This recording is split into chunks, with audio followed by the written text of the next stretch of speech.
Ladies and gentlemen, boys and girls, welcome back to the Bokeh Photography Podcast. I am your host, Nathan Holritz. It's good to have you here today.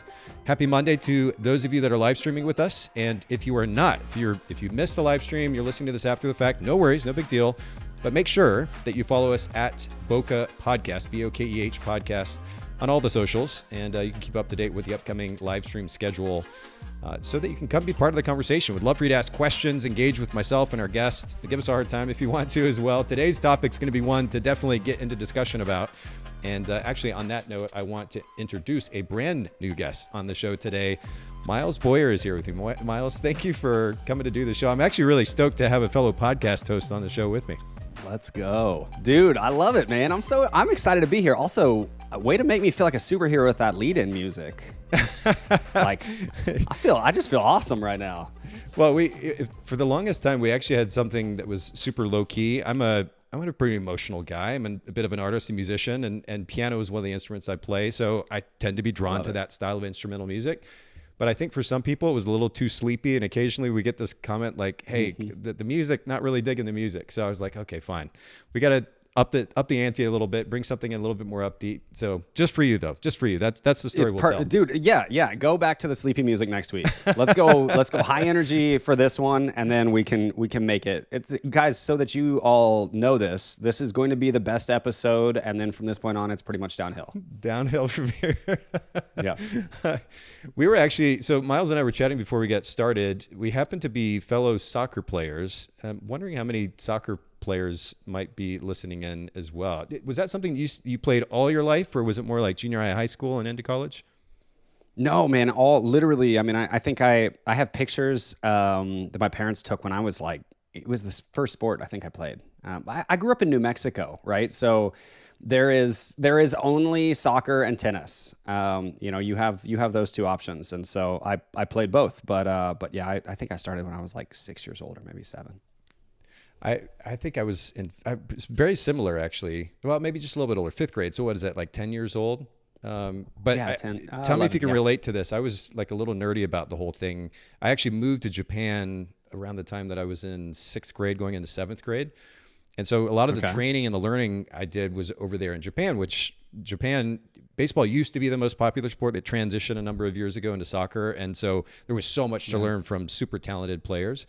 But I would get up early in the morning. I'm like 12, 13 years old. I still have journal entries from when I would get up at early in the morning and go physical training and skill training, because I was dead set on this idea that I was going to play pro ball and I was going to put the work in to make it happen. And it didn't happen. That's amazing. What a cool story, though. I mean, now you probably learned all kinds of things from that, like early discipline, though, right? That you were able to take with you. So For sure. Sure. So, I mean, how many 12-year-olds actually set their mind to doing much of anything? So, hats off to you. I think I probably had a much more typical, like, children's experience. I was just pretty athletic. And so I landed on a couple of great teams and didn't actually bother to put any, like, true effort into, being a player until, like, probably early high school. When I realized it's not fun to sit on the bench. That was about the first time. And I was like, oh, it's more fun to be on the field. I should work harder. Yeah, it's the hard work piece. That was something that, I've talked a little bit about it on the podcast here, and would love to get your take on this.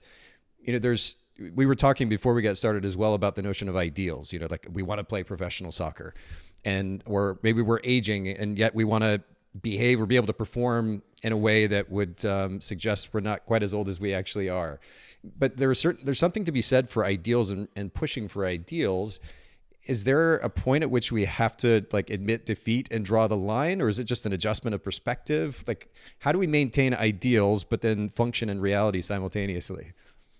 Dude, what a fascinating. When you figure out the answer to that question, okay.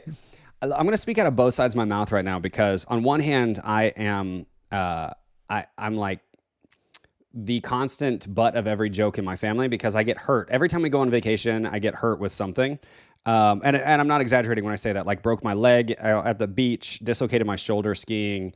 There will be an injury of some kind. And all of those injuries stem from me acting significantly younger than I really am.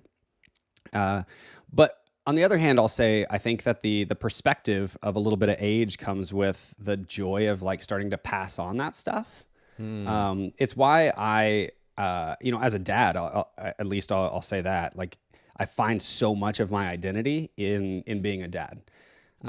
Because now for instance, both my boys play club soccer, and I get to coach one of them, which is super cool. But I have the opportunity now to see them try and take on, courageous moments where they're losing and they're trying to get it back, or they're just trying to be brave. There's something lost in our culture about that. That those feelings of like not only going after the win, but battling through the loss. And I don't know. I mean, if it means I have to get hurt every once in a while to show my kids that I'm still human, I guess it's worth it.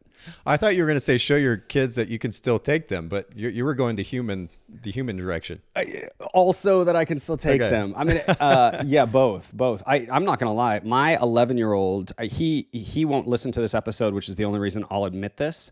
I think that my 11-year-old, he can definitely outpace me. I'm not exaggerating when I say that, but I think that my 11-year-old might actually be able to like just outskill me with a soccer ball these days. Yeah.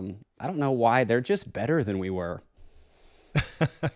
Yeah, there is a certain, the bar continues to go up further and further. I ride motorcycles, and I follow motorcycle racing pretty closely. And, they're talking about the drop, quite a significant drop in time for this particular track that they were racing over the weekend, just in a year's time frame, by a second and a half to 2 seconds.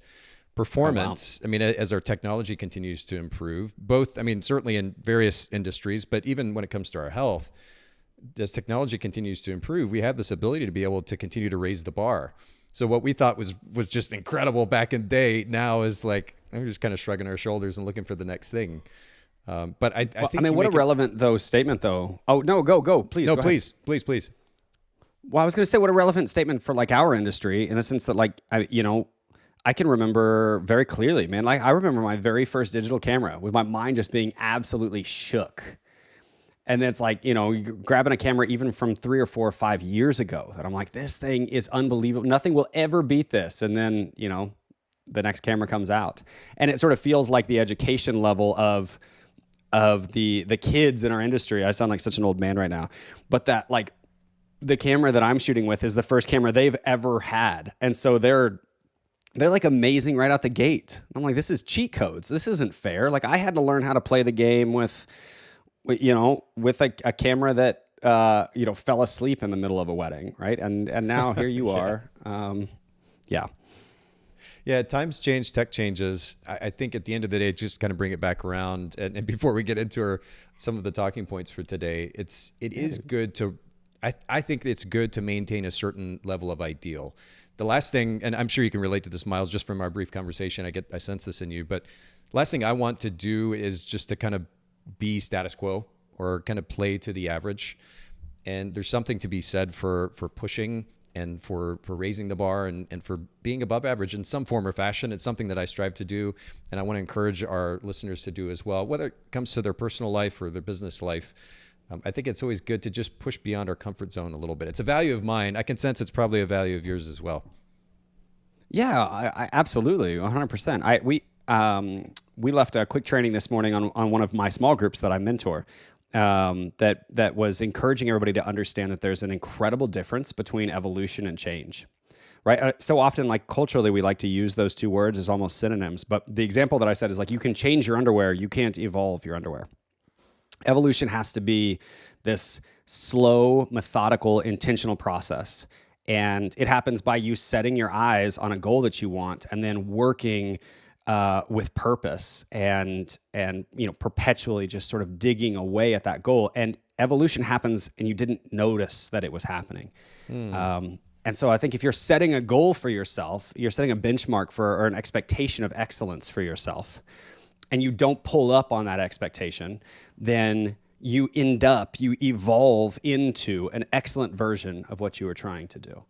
But most of our industry wants to light switch it. They want to change. They want to decide, hey, we're going to go through a branding shift. We're going to switch from Sony to Nikon to Canon to whatever the new thing is. And we're going to call it evolution. But the reality is all we're actually doing is just changing before we've had the opportunity to even see what great would look like had we just stayed in our lane for just a little bit longer.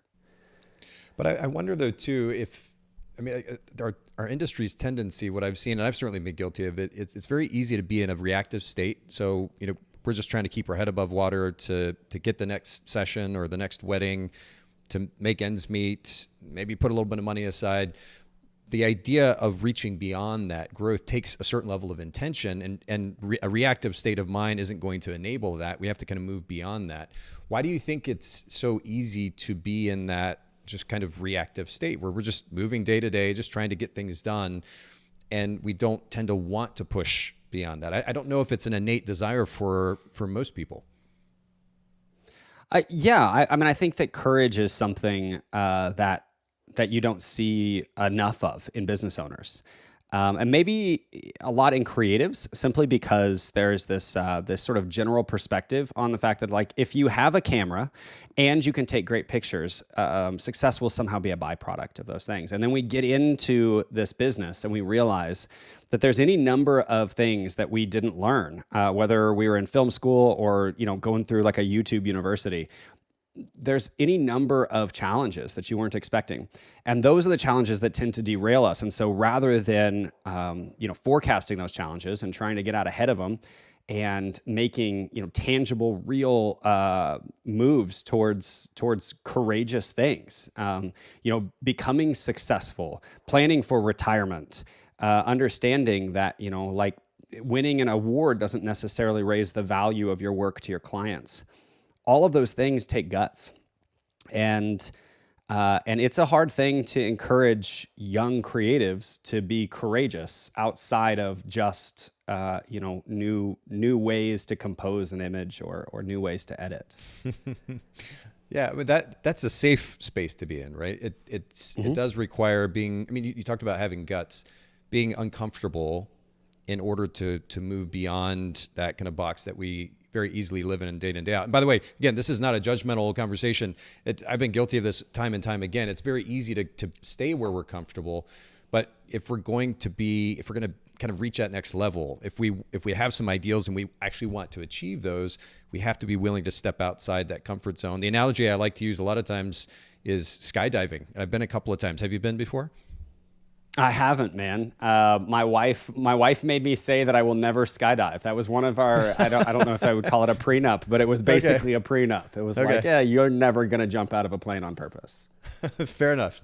Well, all I'll say is that from that experience, it's very easy to build up the extremity of the experience in our head, and understandably so. But when you make that leap, you realize that this thing isn't as crazy as you built it up in your head.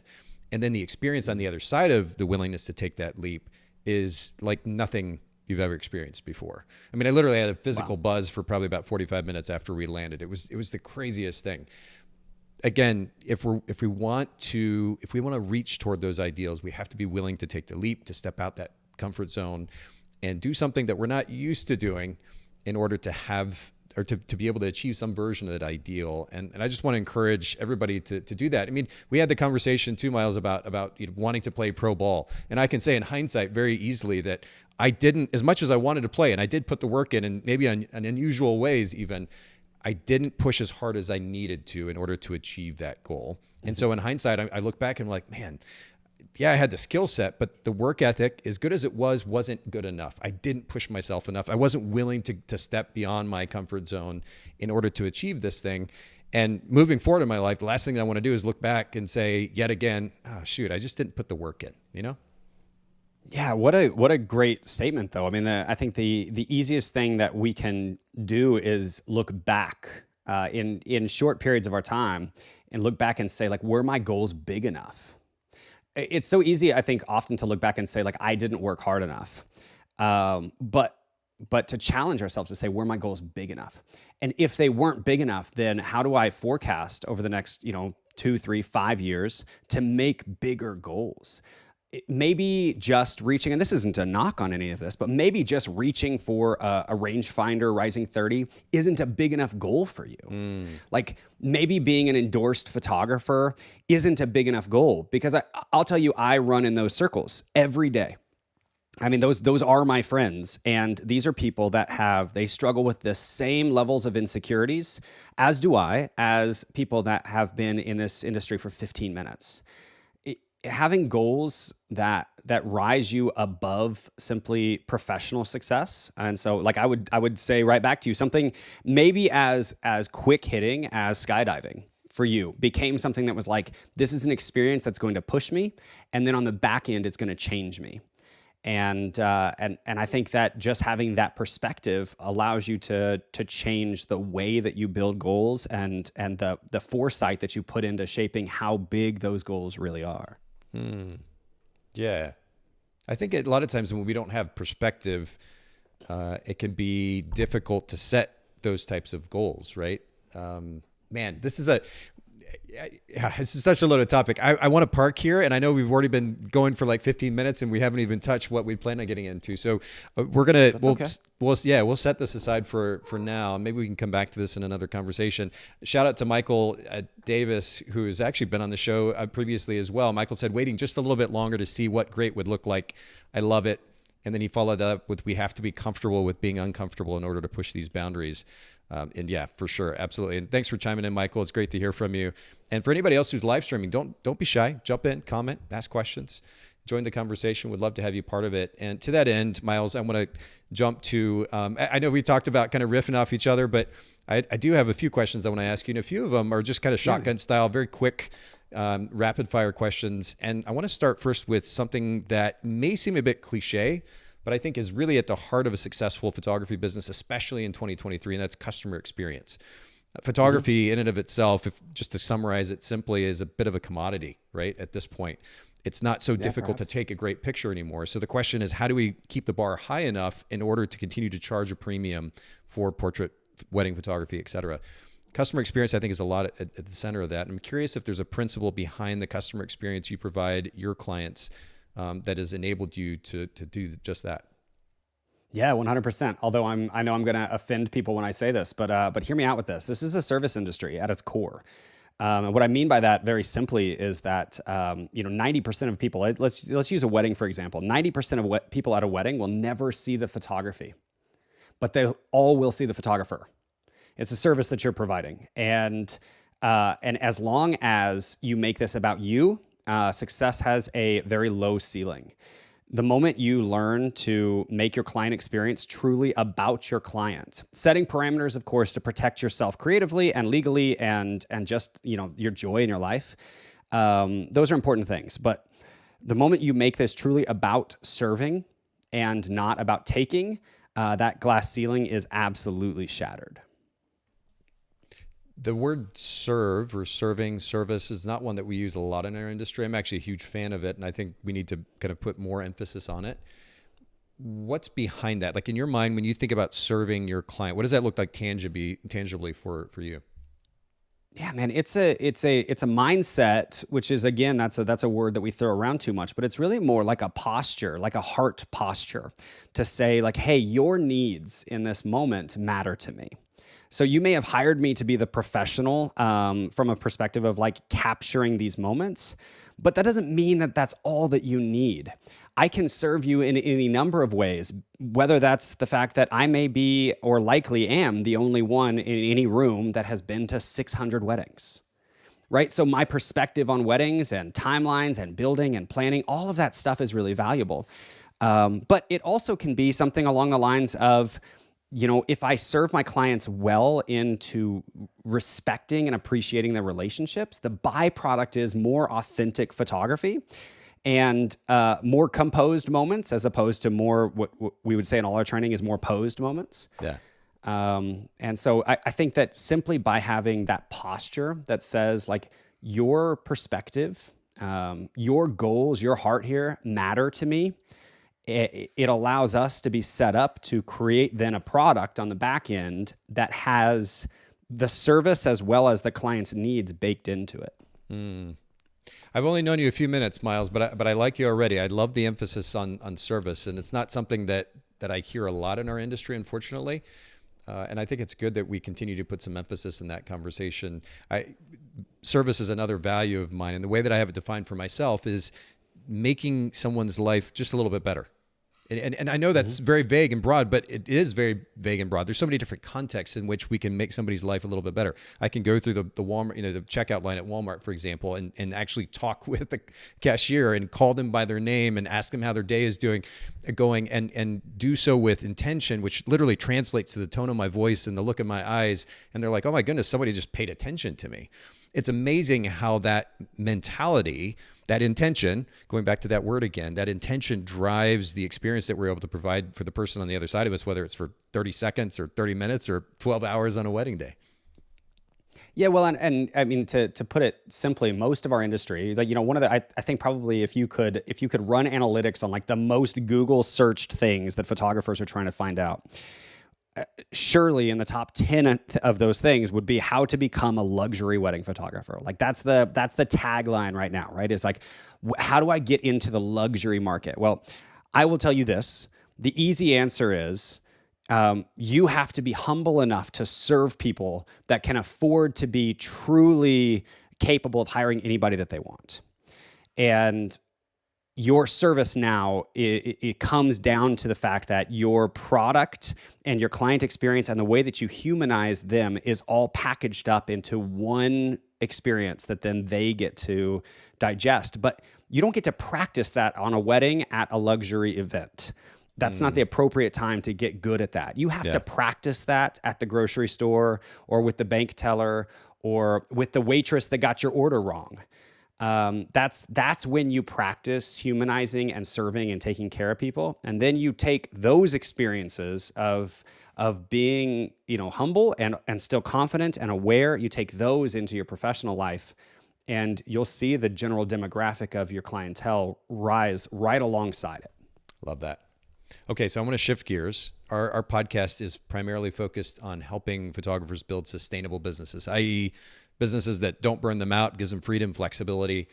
And of course, in order to do so, we have to think about how we manage time. And I'm curious to learn from you a little bit about an idea or principle that's enabled you to manage time more effectively as a photography business owner. I see you starting to grin there a little bit, so I'm even more curious now. Well, okay. Again, I'll say that, and I feel like I say this too often. Two things can be true at once, right? You can both appreciate the importance of being efficient as well as the value in being inefficient. I've said this a number of times in my podcast that efficiency is where creativity dies. That when you are so focused on getting from A to B that you aren't willing to grow in the process, the art starts to wither. And so I think the appropriate way to start talking about time management is in compartmentalizing the parts of your life that need to be efficient and the parts of your life that need to not be efficient. Now, I sound like a complete expert right now, and let me digress quickly by saying I am at times a poorly organized person, but it's not for lack of trying. Over the years, we have spent so much money on trying to purchase CRMs or different calendar systems or different, things, digital things that help me with time management. And what I've learned, to be honest with you, is that the more analog I can keep my life, the easier it is for me to just keep up with things. And so I've gone back now to being, my best ideas are scratched down in journals, and my to-do lists are, have a physical check mark next to them. And again, I'll say that the idea of time management has to come down first to just a level of discipline and a level of priority. This is a whole sidebar here, Nathan, but we heard an interesting stat the other day. Jared, who's one of my business partners, mentioned this to me. He said that prior to the early 1950s, the word priorities as a plural word wasn't even in the dictionary. And I think it's a fascinating statement to say that as we have learned that we've tricked ourselves into this idea that we can multitask, we've also tricked ourselves into the concept that we can juggle different priorities at the same time. The reality is you're going to be able to do one thing at a time, and doing that one thing well means that you have to have the discipline to carve out time to get other things done either later or before it. So it just takes putting in the work, man. There's not you and I were talking about running before we started recording. You don't get to set off at the beginning of a 13-mile race or a 26-mile race and finish strong unless you've put the work in. And most of us as business owners are so quick to look for shortcuts. How do we buy the next preset pack that's going to make our life better? How do we purchase our way to success? That we forget that a lot of the people that we most look up to have found success by really grinding through the hard stuff and coming out stronger on the other side.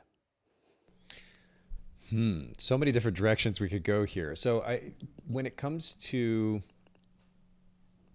the idea of going analog, I mean, I understand with digital tools that we have so much wonderful access to. A lot of times there's this paradox of choice, right? There's so many options and features, and we get caught up in the option features instead of just getting the work done.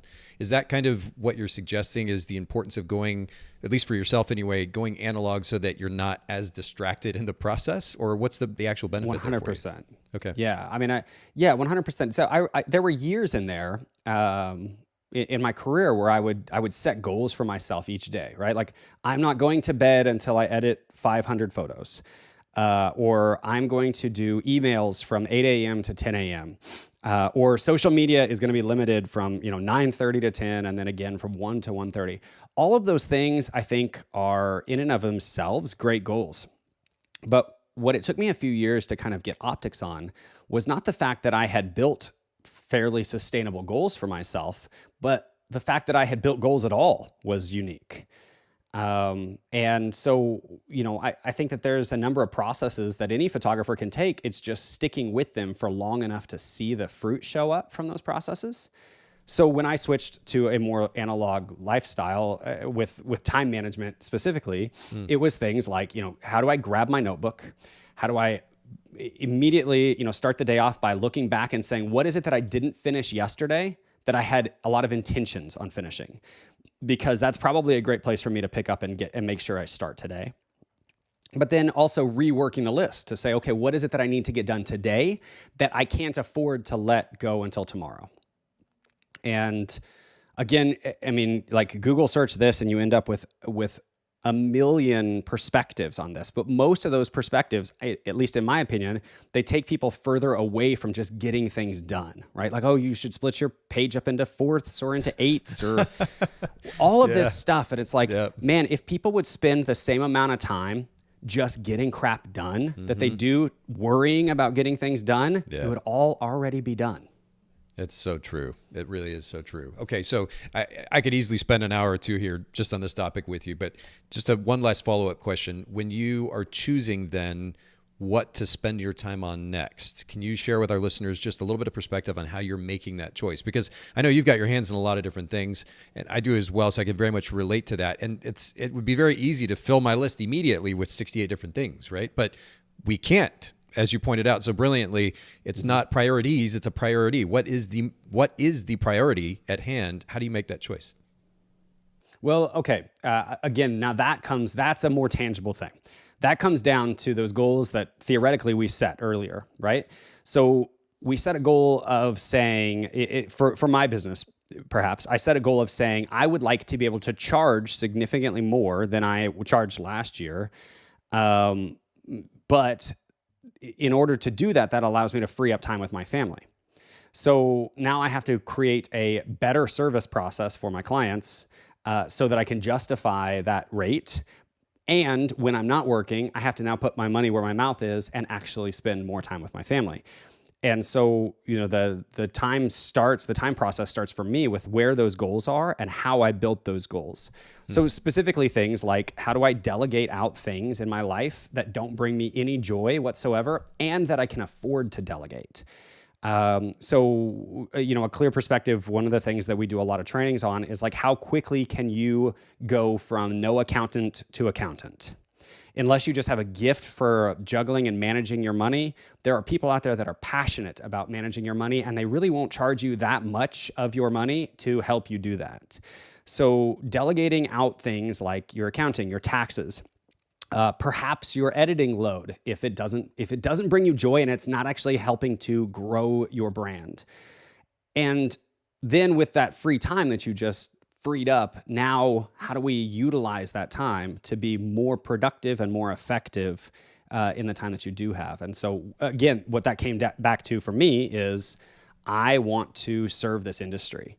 Wholeheartedly serve this industry. And so now I've found myself with additional time because we have offloaded a number of things, whether that's by working with a higher demographic and taking on fewer events, or whatever. And with that additional time, now the goal is for me to be able to pour some of that time back into the industry, into serving photographers, into guesting on podcasts, into hosting my own podcasts and my own training programs. And making sure that my team and our employees and everybody are not only well managed, but well catered to and taken care of, that their families are happy, that everybody is being taken care of. And all of that starts by setting those goals, that priority list up, and checking every day, is if health, which I would argue should be a major emphasis of any small business owner, if health is a priority, what did you do today that was focused on being healthier? If you wake up with anxiety problems and these heavy burdens, what are you doing to recover and rest better? If you see your relationship as something that your marriage or spouse or partner or whatever as something that there's an opportunity there to strengthen, what are you doing today to help that relationship scale in a more healthy way? And we've got to start at the top every single day. And I would argue even in every single hour, you've got to restart at the top, make sure that you're staying true from an ideal perspective to where you're dedicating that time. Yeah. And I'm glad that this theme has continued through our conversation today, because it really is, it's so important that we all have some level. I refer to it as a big picture view. We've talked about it quite a bit here on the podcast, but an overarching set of goals combined with your values and your strengths that drive what it is that you're doing day in and day out. And unfortunately, again, and I also speak from personal experience with this, it's very easy to get into business and not start with that. It's just like, oh, I want to be a photographer, and okay, now I need to make this much, and oh shoot, I need to make sure I book enough to make that much.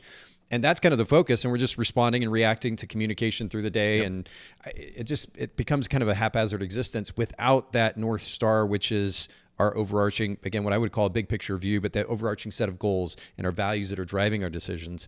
And I think it's really important that we start there. It's something that I practice on a regular basis, Miles, which is to start the day with reviewing my values. I have 12 in particular that are important to me, but that acts as a North Star for me in my decision-making process and how I'm living my life day to day. And it naturally filters what I do spend my time on, don't spend my time on, what I'm prioritizing, what I'm making a big deal, personally or professionally. It's so important to start there. I have to push back a little bit, though. I'm curious to get your take on this, because you talked about the importance of goals, but then you also said not only are you using that or that we should be using that as a frame of reference for making decisions, but then also whether or not it brings us joy. And I've heard this a number of times from photographers. And the reason I push back is there are a lot of things in my life that bring me so-called joy. I like to ride my motorcycle. I like to watch a movie on Netflix. I like to go to the beach, whatever it is. Just because I enjoy something doesn't mean it's necessarily the thing I should be spending time on. And again, I can filter for that based on my goals. Where is that balance between doing something because I enjoy doing it and doing something because I should be doing it? Well, okay. I mean, I guess we could get in deep into the semantics here. But I'll tell you, I think we actually sort of agree in general. I'll say this. At least from my perspective, I'm seeing a difference between the way that I view happiness, a moment that makes me happy. Eating ice cream makes me happy. Joy being a long-term, again, I would use the word a posture. That there's this posture of joy in your life. And that takes itself into how you're serving your family, how you're serving your industry, how you're showing up. Now, I'll tell you from a very tangible perspective, at least in our brand and in my job, I've spent years now with a very focused process on educating my clients into my values, making sure that they understand that though they are important to me, there are things in my life that are more important to me. And so if they do text me at 10 o'clock at night, not only am I not going to feel guilty, but I'm not going to feel obligated to get back to them at that time. Right. If they do come back to me and say, well, we can only shoot on a Sunday, I'm not going to feel obligated to cater to their schedule because I don't work on Sundays. And that's something that, we have spent time educating instead of drawing these hard lines that I think a lot of small businesses do, where they set these firm parameters and then they feel defensive. Again, there's sort of a general posture there of like scarcity in that defensiveness. Like, okay, my time is so scarce and I have to protect it. The flip side of that coin is finding joy in humanizing yourself to your clients and telling them, like, guys, I cannot wait to be a part of these moments with you. But in order for me to dedicate this much time and this much passion to you, I'm asking you to understand that there are also things in my life that I'm passionate about that I would love for you to find joy in with me. And I spend a lot of time with my clients, sending us gifts and presents to my kids, or a thank you note that includes a $10 gift card to take my boys to ice cream, and stuff like that is. Yeah. It's just a sign that we're doing it right. But again, I think it all comes down to that. I hope I explained that well. That joy for me is a long-term process, and all kinds of things that are unhealthy make us happy. That's fair. Well, one of the main reasons that I push back is because one of the arguments that I've heard over the years, owning an editing company myself, of course, is that I edit my images because I enjoy it. And while the sentiment makes sense, I think it's a little bit short-sighted in that if we're just doing things because we enjoy them, and I'll come back to your point about semantics here in just a second, because I think it's important to distinguish between the concept of joy as you're describing it and just so-called happiness. But if we're making decisions based on what makes us happy in the moment, whatever makes us feel good in the moment, which is a cultural tendency that we have, then we're going to make, in some cases, the decisions that don't actually support, even if they're, whether they're conscious or subconscious, our overarching goals. We're doing this thing because it feels good right now. I love playing with this Lightroom preset. I love making these images because it just makes me feel good. It makes me feel like an artist. Okay, fine. But is this enabling you to build the business that is going to reach those overarching goals, to meet your financial needs, to be able to spend more time with your family, your friends, your partner, whatever the case may be? I'm not sure that spending time, and I pick out editing just as one example, but there's so many different examples of this where just because we enjoy it doesn't necessarily enable us to be able to live our best life per our goals. And that's why I'd like to make that distinction. Yeah, I think that's perfectly well said, man. I mean, I think editing is one of those early on decisions that photographers often outsource. In my opinion, they outsource too early sometimes because they've yet to develop enough of a stylistic perspective in their work that whoever that outside editor is carrying a whole lot of pressure in brand development that I think is not necessarily fair unless that editor is in-house. But it's also one of those things that photographers tend to hold on to for too long. And they become, their ego gets wrapped up in the fact that for some reason, something that they're doing, the proprietary element to them is in their edit. And there's a whole lot of insecurity there and a lot of ways that we could unpack that. But I think that the reality is that eventually, if you want to be a full-time photographer with a really hustling and bustling, career at this in 2023 and beyond, you're going to have to realize that this industry shifts and evolves and kind of reinvents itself every few years. And partnering with other brands just in general, whether that is editors or, it's color science brands like presets or, being more committed to, to the gear that you shoot, just having accountability and community is going to probably be the fastest and most safe way through that jungle as it shifts and changes.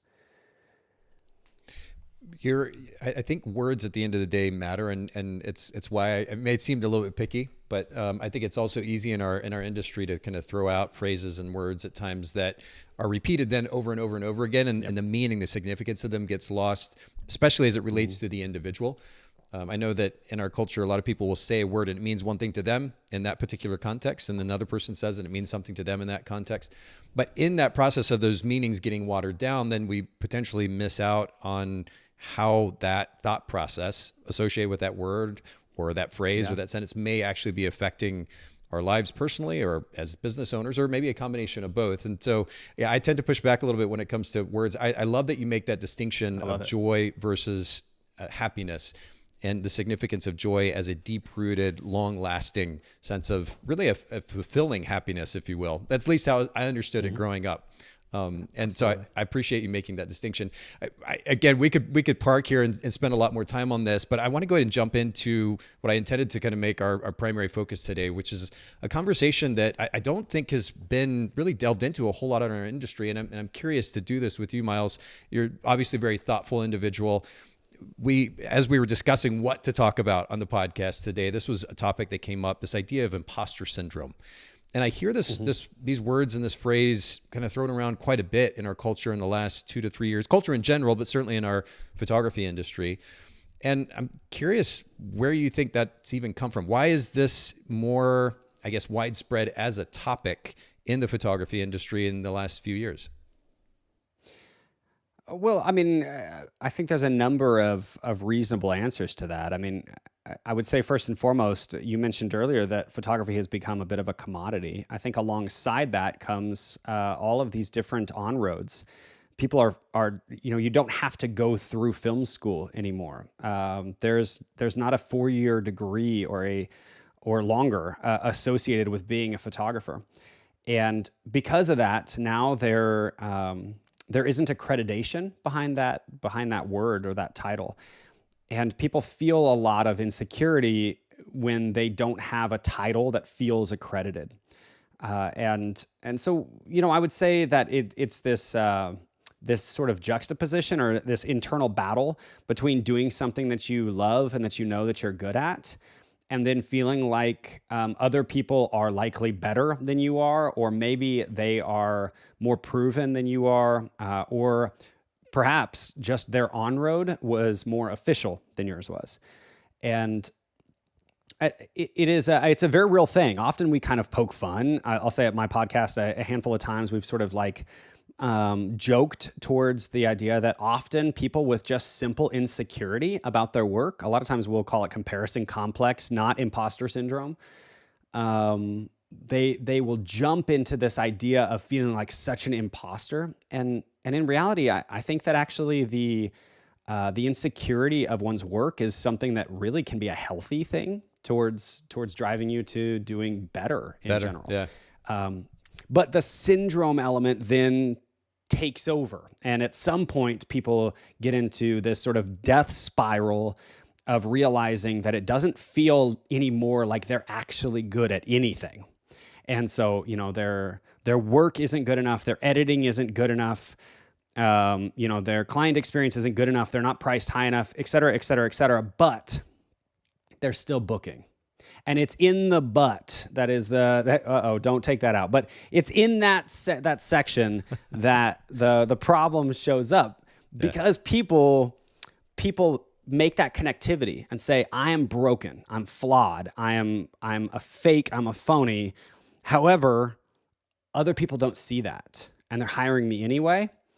And so now I have to live this lie, and it's the gap. Let's use that, not the but. It's the gap between those two things. Okay. That I think the problem lies. And man, I mean, there's so many simple solutions to that, but I would say first things first, understanding that there's a key difference between a complex or maybe insecurity, and the development of that insecurity into something that would be considered more of a syndrome, like a spiral, and catching it early, is probably the key component that people just aren't doing. So in a very real way, you do end up with people that are just, man, they're frustrated and they are down about their own accomplishments. And by the time they feel it, it's a whole lot harder to get them out of it. I guess I'm still trying to figure out and I'm not even necessarily asking you specifically. I'm just thinking out loud here, like what was it in our industry that created this obsession over the topic? Because ironically, Instagram. And not even Instagram, you think that's what it is? Yeah, 100%. Absolutely. Were you a part of during the pandemic, the kind of Clubhouse, the few moments, the 15 minutes of fame on Clubhouse? Yeah, a little bit. So myself and a couple buddies, Tom Wright and Igor Denba, hosted a show that got pretty popular with the industry for a few weeks. And one of the big topic conversations was imposter syndrome. And we were asking that question over and over again. You know, where is this coming from? And everybody that would raise their hand and then unmute would say, well, I've spent my days these days because I'm locked inside. I can't go out. I'm living inside a bubble, you know, and so I spend my days sort of missing the outside world, and I'm living vicariously through the back-posted photos of other photographers who are clearly so much more talented than I am. And so people were backdating their emotional experiences. And they were saying, well, I'm stuck inside, but all these other photographers are still posting photos from Moab and from Iceland and from Norway and from Thailand and all these places that I've yet to even go. What happens when the quarantine opens and the floodgates release, and now everybody knows that I was stuck inside as a phony without cool work, and these other photographers had so much to give to the world during this time period? And man, we just ended up in this spiral where social media became even more artificial than it was before. And now I think at a cultural level, it affected our industry, perhaps forever, if I'm honest. But when I see, and we could easily kind of fall into a death trap here in this conversation, I realize, but when I see, just as one example, if I see a male model who's just ripped, you know, all the abs, all the muscles, super fit, that doesn't make me think I'm less than, as in like I go into this depressive state where I'm like, oh, I'm just not good enough, so I might as well go eat cookies. If anything, it's going to it'll give me something to aspire to work toward. So, and I realize that we're wired differently for different reasons, and so this is going to be a very subjective conversation, but it just seems as though there's this tendency in our industry to go to the worst possible place rather than looking at it as an opportunity. And I don't know. Is that really just Instagram? Because it seems like there's this shift, not only a mental shift, but also then we've grabbed a hold of this phrase, imposter syndrome, and people that maybe never would have used those words or that phrase before, suddenly they're just throwing it out there because it's the thing to talk about having. I don't know. I'm very confused about it. I don't even know where to go with it. We popularize it. We popularize insecurity. It makes it easier to be self-deprecating when everybody does it together. I'll say this: there's such a lack in general. There's such a lack of community.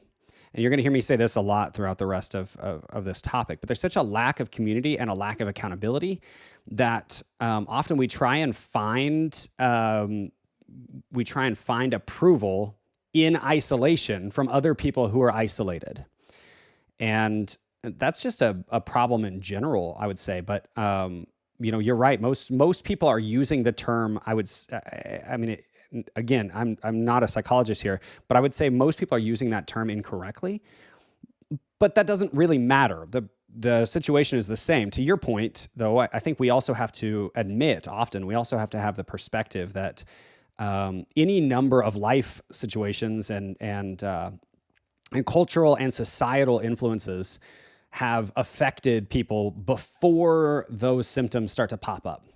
And so, to your point, you may see a male model and it be actually motivating to you. I would say the inverse of that is if you've spent an entire life feeling like you aren't good enough, then this can simply just be like another brick on the house of not being good enough. Only now it's your career.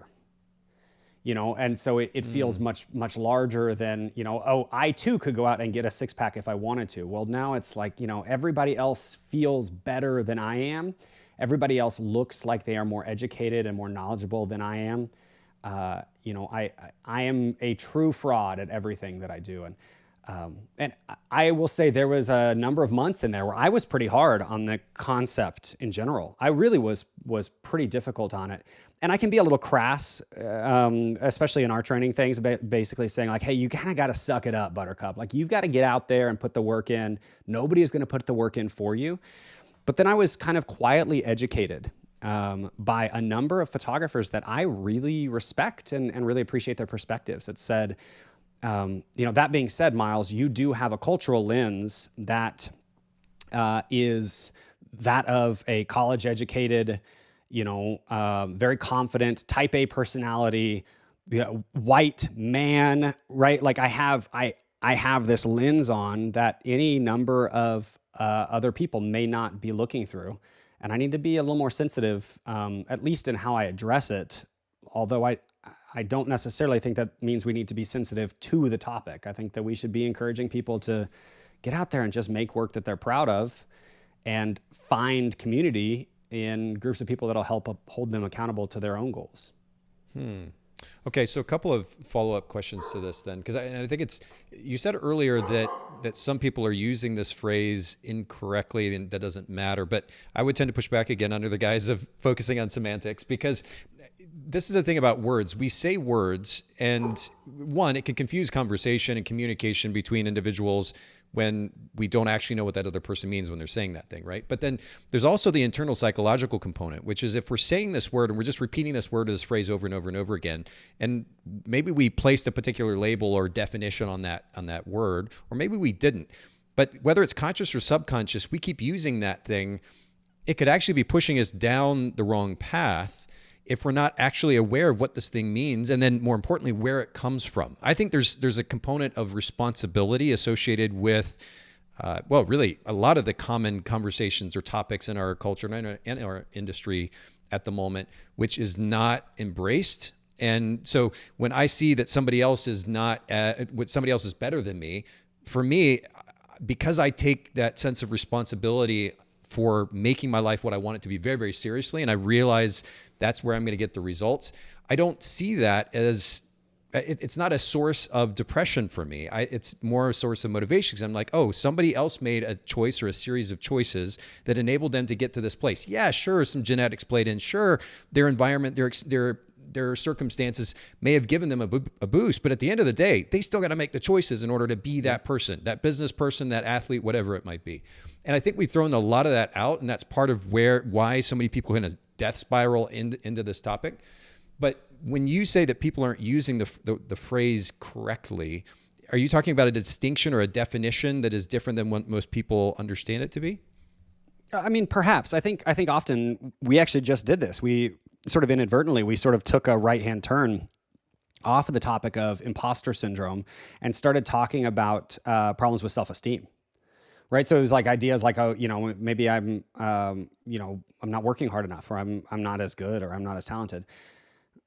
I actually pulled up here just because I think this is really interesting. I pulled up the Wikipedia definition. It says imposter syndrome, also known as imposter phenomenon or imposterism, is a psychological occurrence in which an individual doubts their skills, talents, or accomplishments and has a persistent internalized fear of being exposed.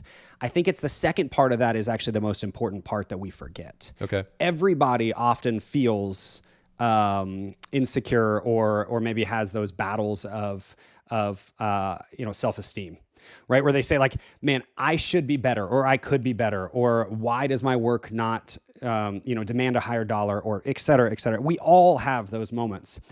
It's that second part of that definition where it says there's a persistent internalized fear of being exposed as a fraud. I think that's the differentiation, is that fear that not just that you have insecurities, but that anybody's going to find out about them. And that's why I would point to Instagram, even though this isn't like me dogging on Meta. I do plenty of that anyway, but we've popularized the idea of living about as artificially as possible. to the term of like even face tuning ourselves, right? Like our biopics are now so highly edited that nobody has any idea. Nobody has any clue who you are, what you're actually interested in.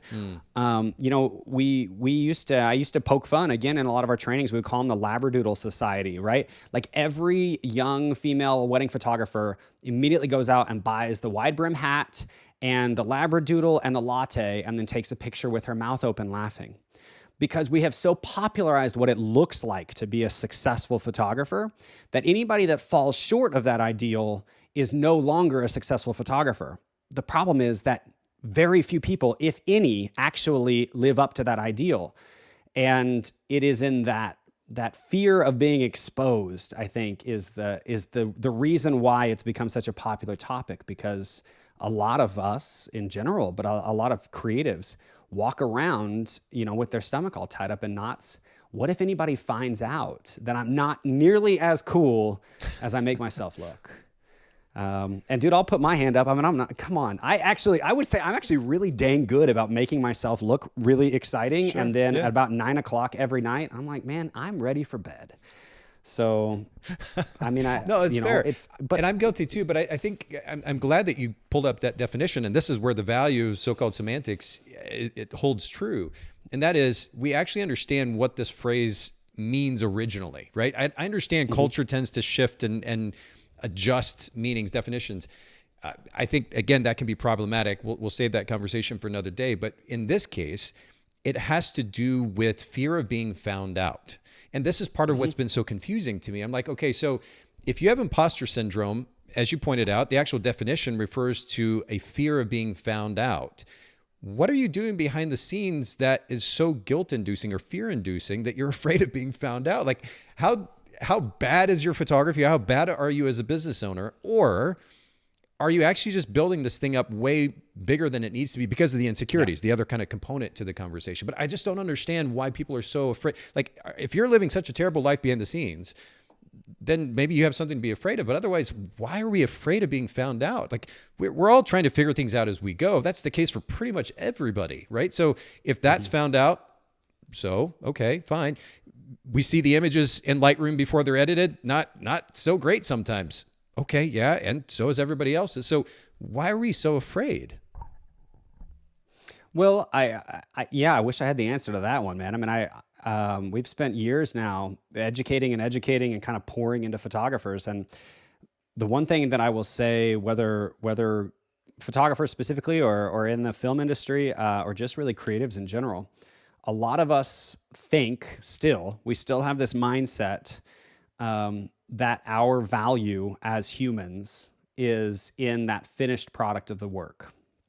Only we've now started to try and connect ourselves at a brand level to the work. So our faces now have to be a part of the product. Well, now what happens when you take a person that is inherently insecure about, their acne or their hairline or their weight or a speech impediment or any number of things, and you imply to them that the value in their product, the value in what they offer to clients, is in hiding as many of those things for as long as possible until they sign the contract. And so you end up with people. I end up with this as a podcast host frequently. I end up with people that I deeply respect, but that won't be on my show because they aren't articulate and they're scared of how they sound over a microphone. And when I come back to them and I say, but your perspective, your work, your experiences are incredible. I'll hold your hand through this. Let's get through this together. They're too insecure to walk down that road with me. And these are people that are, highly established in the industry. And so I think at a much lower level, a much more approachable level, we're trying to tie together psychological concepts for a 45-year-old mom who used to take pictures of her kids and has decided this is going to be a passion of hers, and now she wants to be in business, only she's now competing against a 19-year-old who is largely uneducated but is absolutely gorgeous and beautiful and playful and silly, and she's competing against a 35-year-old dad that's been doing this for 20 years. And I mean, these psychological concepts are so broad that we talk about them because we can all appreciate the value in our own lives. So even if we don't quite understand them, I think we can sympathize, or I hope can sympathize with people that are juggling with them without enabling that to become more of a problem in their lives. And so again, I'll come back to the power of community. I mean, if you're not surrounded by people that expect more out of you than moments of insecurity, then you're hamstringing yourself. You touched on something earlier that I think is fascinating, which is that in so many cases, photographers' identities are tied up in what they're doing professionally. Personally, I see business as just something that I do. It's not quote unquote who I am, which again is another rabbit trail that we could go down. But like this idea of giving so much significance to this one thing that we happen to do in life amidst many, that we tie our identity to that. You're absolutely right. I think that's probably a big part of why it can be so easy to go down that rabbit trail and get caught up in that sense of, I guess, imposter syndrome. I hate it for people because the idea of being afraid of being found out, it's going to be so uncomfortable. And so maybe let's just kind of use this as a segue then into some specific ways that you would suggest photographers might be able to face this head on, to be able to kind of step beyond that sense of imposter syndrome and ultimately be able to make the choices that will enable them to move forward. How would you suggest photographers do that? I mean, I think first, before I even segue directly into those little pieces of advice, I'll say I think it's important to get a grasp. Let's use you as a perfect example. We've known each other for all of 45 minutes at this point, but you've mentioned a handful of things to me that I think are really critical from your perspective, right? So you love to race motorcycles. You were a high level athlete, and you've skydived and thought that there was a thrill, there was a piece to that. My point there is you have a high level, a high threshold of risk to pain. And I don't mean physical pain. I have no idea how you are with physical pain, but the psychological concept of pain doesn't outweigh your ability to take on risk. And so I think that's important for people to kind of grasp that because, it's clear, it's easy for me to say, okay, well, here's 3 things that you should do to step outside of this. First, get healthy. If you're not healthy, nothing in your life is going to fall into place. And I don't mean get aesthetically healthy. I mean, get to a point where you're sleeping well, you're eating well, you're active, you're getting plenty of fresh air. Like you're living a life in which your body is enjoyable to be inside. And then second, surround yourself with positive community, with people who want the best for you, genuinely want the best for you, but need you to also contribute. They need you to want the best for them as well. And so there's a mutual accountability in which your success empowers theirs and vice versa. So that when you do have bad days or you do have rough experiences, you have people that are willing to not only hold the line for you, but help pull you back up to it. And then third, I would say to get at every given opportunity to get a fresh perspective on what success actually looks like for you. Because we love to throw around in this industry this idea of well, if you can just get to 6 figures, you'll be successful. Well, I hate to be the game kill here, but in most of the country at this point, if you can just get to 6 figures, you are above the poverty line.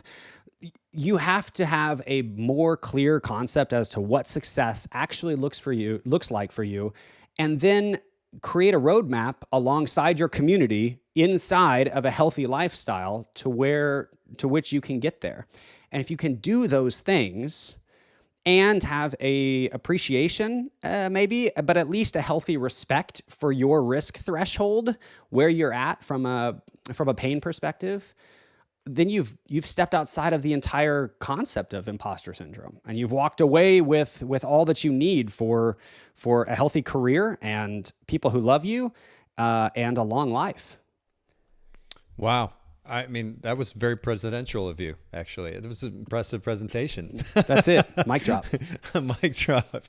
No, I'm totally playing with you. Actually, the way that you summed it up is quite powerful. But I'm one of the things that I'm kind of stuck on is, and I'm taking notes, kind of old school style here on my notes or in There my you notebook. go. Analog. There you go. It. Yeah, from a very digital guy, by the way.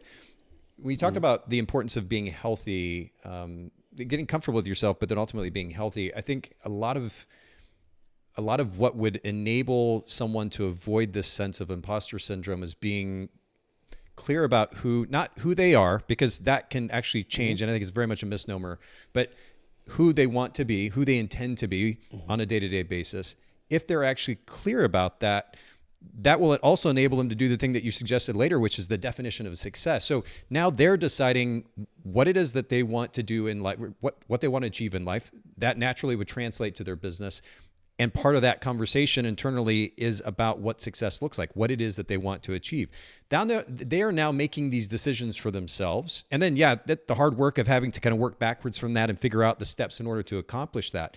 But now the narrative is from themselves. It's not from the outside. It's not as a result of, comparison on Instagram or whatever other platform that they might be spending their time on. They're actually taking responsibility for the life that they want to create and trying to figure out the steps to get there, versus letting the outside world just kind of dictate to them what success is, what it's not.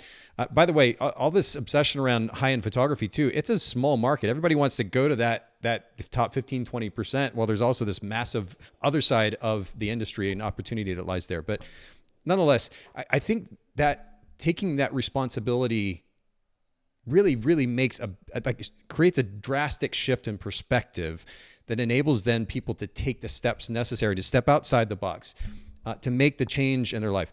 I can from the outside, you talk about kind of creating this facade. From the outside, I can sound like just a really cool guy, skydiving, tried to play professional soccer, races, motorcycles, whatever. But I'm deathly afraid of heights. I could be on a platform that was 50 feet above the ground, and that I'm freaking out. I'm shaking. I'm sweating. Mm-hmm. My attempt to go skydiving, and ultimately the trip to go skydiving, was an effort at stepping beyond that and making a decision, taking the responsibility to do something that would face that fear of heights. And so now I'm jumping out of a plane at 15,000 feet. I used to be super overweight, 40, 50 pounds more than I am currently. It was ultimately my responsibility to take on the task of making change in my life, mentally, physically, in order to get to a much healthier place. So from the outside, it might look like this guy that's just willing to take all these risks and do these things. But the reality is I'm a super emotional guy who, when I allow those emotions, those so-called feelings in the moment to take control, I'm a fraction of the person that maybe people perceive me to be. It was the willingness to take that responsibility to make change that enabled me to make really significant change in my personal life and my business life, and to create the life that I currently have.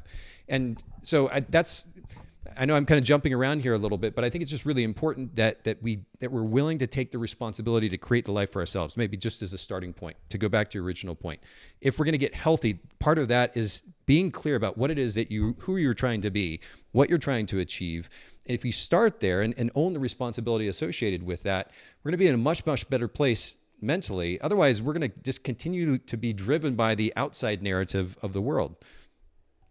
I'll stop there. I'm rambling a bit. Yeah, no, I think you're right. I think that there's, again, there's any number of conversations that then spin off of this. Some of the people that I've known in my life that have appeared to be the most healthy have really just been the most vain. And health has been an outlet for them to express their insecurity. A lot of people that I know, especially in our industry, that are maybe known as the most successful, are truly the most isolated. They're people that you would assume because of their success, they have everything in the whole world. And in reality, they've spent, more anniversaries and kids' birthdays on the other side of the world alone than they have with people that love them. I just think it's important that I keep using that word humanize, but we keep coming back to the table and saying, it's the reason why I'm so outspoken about this idea of community, but we keep coming back to the table and saying, there is absolutely nothing to be gained. There's no benefit whatsoever for creatives trying to go this alone. It's too big of an industry and we don't have to do it anymore. But in lieu of accreditation and the 4-year degree and the number of remarkably talented artists out there that have kind of found their own lane, it's okay for us to speak up and say, like, success doesn't happen either A, overnight, or B, only to people who look and act and create in a specific way. And there's absolutely room for your work at the table of success. You're just going to have to find a path to get there and a group of people who want it bad enough to pay for it. Well, but if we start by defining that for ourselves, isn't that the healthy place to start? If we're clear about 2/3 of the work right there. Yeah, if we're clear about who it is that we want to be as an individual, and as a result, then the business that we're trying to achieve that in some part supports those kind of personal goals.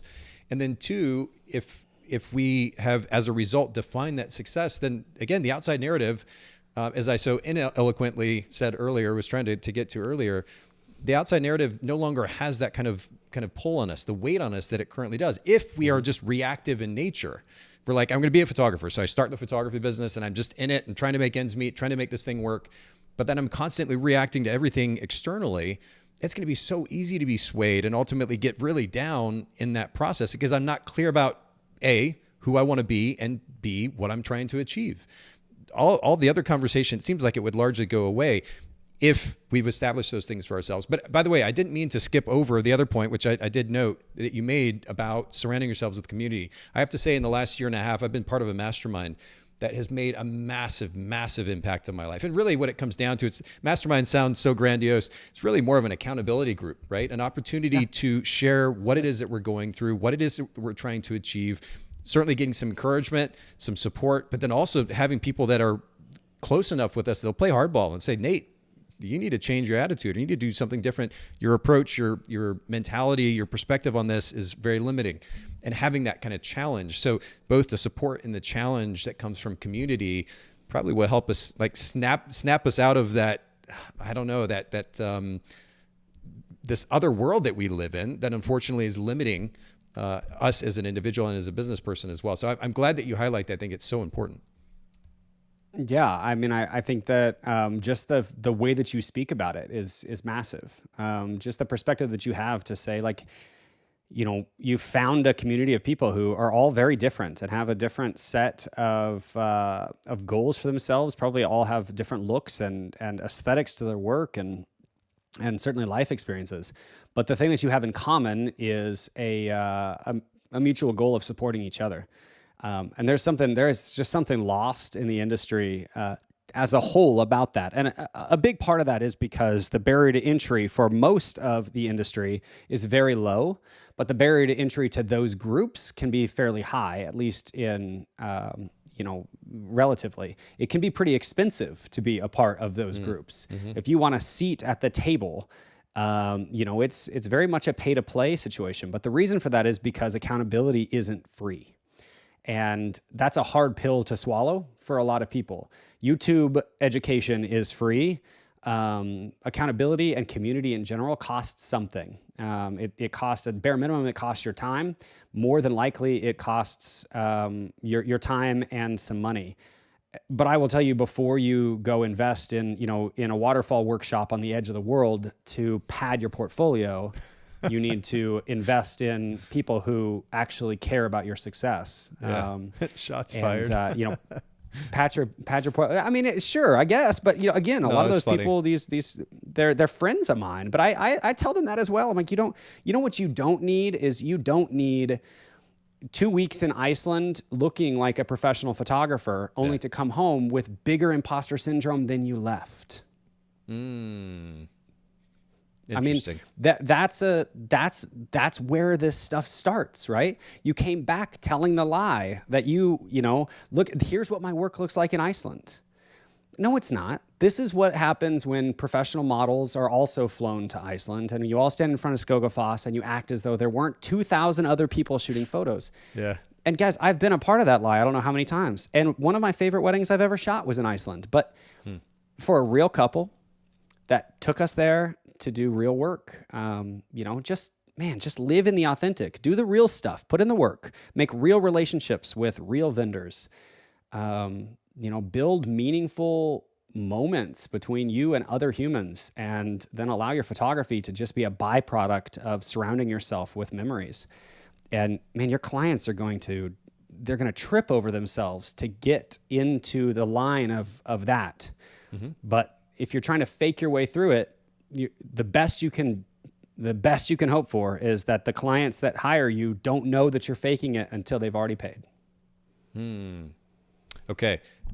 First of all, you just summed up our conversation in the span of 30 seconds beautifully, and I'm just going to leave that untouched. I do have one follow-up question to what you just said, though. The fake it till you make it phrase gets thrown around quite a bit in positive and negative ways, both. But where is that line? If we're talking about behaving in such a way, again, which you just summed up so beautifully, behaving in such a way that we have no reason to be afraid of, quote unquote, being found out, which is really at the root of this idea of imposter syndrome. If that's the intention, where is the line, the balance between? Well, I'll take a personal example. When I went to photograph my first wedding, I had done my research. This is back in 2000, 2001. I had done my research. I'm reading books. This was pre-YouTube, and all the other stuff. So I'm reading books. Maybe I took a couple practice rolls of film, but I didn't know a whole lot. I just gained a bit of perspective, and I went and took pictures at this wedding. And fortunately, long story short, it worked out really, really well, and I ended up building a career from it. But I didn't know everything at that point. Was I faking it till I made it? No, I just had limited knowledge. I had a certain amount of knowledge. I felt like it was enough to go take the pictures at this wedding, and then I continued to build on that and get better and better. Where's the line between faking it till you make it, i.e. I'm selling something I don't have, and just the simple reality of being an entrepreneur, which is I have to learn as I go. I'm going to continue to get better. Man, what a great question. Again, I mean, I said this, I think it was WPPI last year speaking. I just made a statement that I don't know where it came from exactly, but I was talking to the fact that there's any number of genre niches, right? We could, that's a whole other podcast topic here, but any number of things with a camera that are very specific, incredibly specific. If you're a food photographer, if you are a headshot photographer, if you're a newborn photographer, commercial photographers at the extreme high end, macro photographers, a lot of these things are extremely tech extensive, right? And so the analogy that I used was almost like being you're a heart surgeon, right? You have to know inside and out what's going to happen when you cut the chest open. Being a wedding photographer is much more like being an ER doc. You've got to know that you're going to just need to make the cut and save the life, even though it's probably going to scar kind of badly, and they're probably going to go need to see plastics after they heal. The talented wedding photographer is somebody whose skill falls just as much in building relationships and dealing in high pressure situations as it does in how to use a camera and lighting. And so I would argue with you that you probably knew a whole lot more about wedding photography than you think you did. Not based on those books that you read, but based on a life spent, building relationships. And you probably walked in much more capable of serving people and solving the problems as they showed up. You just may not have had the technical skills yet. That being said, I mean, the idea of like fake it till you make it. Listen, I hate pretty much any cliche like that anyway, because I don't want my made it to have anything to do with having faked it. I want when I make it, when I succeed, I want to be able to sit back in my chair with a really great scotch and say, I did it. And if you're faking it, then often I think you're probably, again, kind of standing in your own way. Now, that being said, there is always going to be an element, as a creative, always going to be an element of trying to take on things that are outside of your comfort zone. And, a perfect example, I've used this in a number of trainings as well. Jason Vincent is a good buddy of mine, and actually lives kind of right down the street. Anybody that knows Jason knows that this is a dude that somehow he just creates unbelievably creative work using light that I don't even know how his mind works. Now, knowing that and knowing him personally, it certainly doesn't excuse me being scared to death to pull out a flash and put it on a light stand. And it doesn't mean that when I do that, I'm faking it because I'm not as good as him. It just means that I have a perspective on what great can look like. And then I have an angle on what good is going to look like for me today.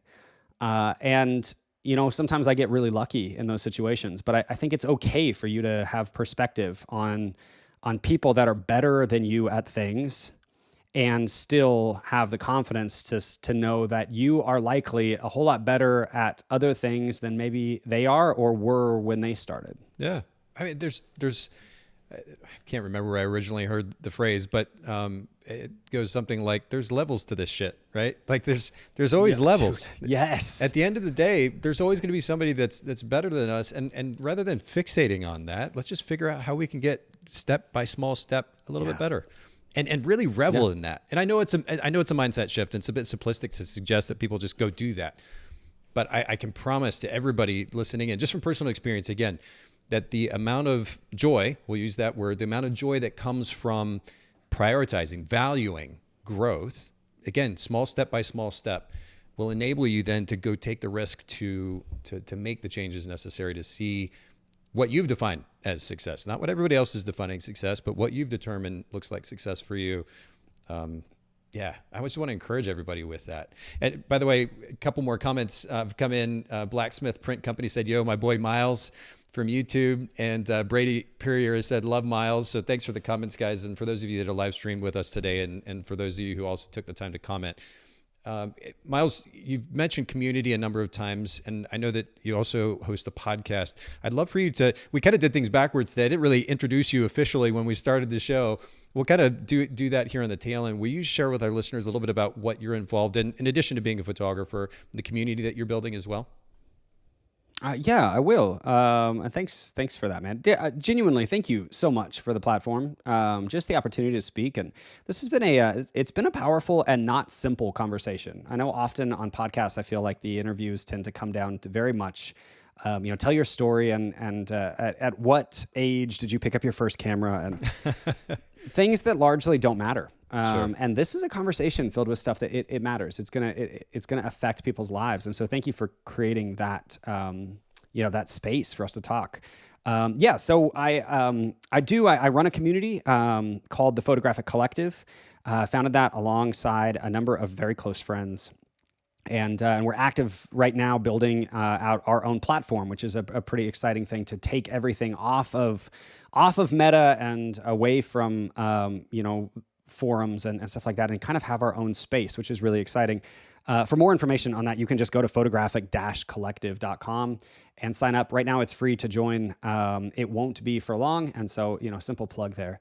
That being said, I also host a podcast alongside my good buddy Jared Fincher called the Photographic Collective Podcast, and we tap into some pretty incredible guests into a lot of conversations very similar to this.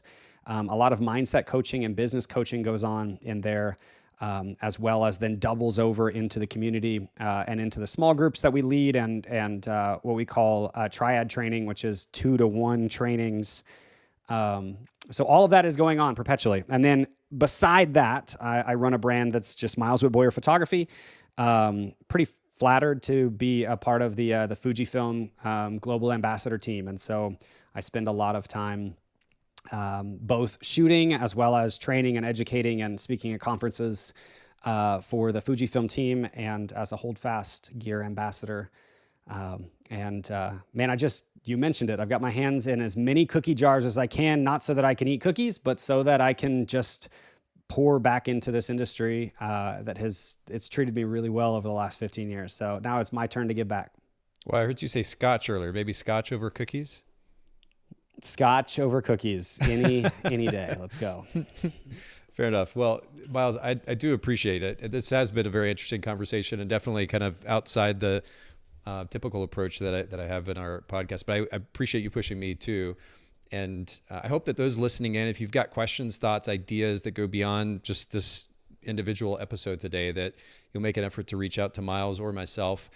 And would love to continue this conversation in some form or fashion. Of course, we'll link to all the resources that Miles mentioned at Miles. Of course, I've got this up on screen right now, but mileswhitboyer.com and Instagram, Miles Whitboyer. And then we're also linked to the Photographic Collective as well, Miles. I appreciate you sharing that. Okay. And your effort to building community. I know it from personal experience, it can be a pretty tough thing. And but at the end of the day, as you highlighted so beautifully earlier, if we're focused on serving, adding value to those around us, there's opportunity to make a really big impact, even if it's in a few people's lives.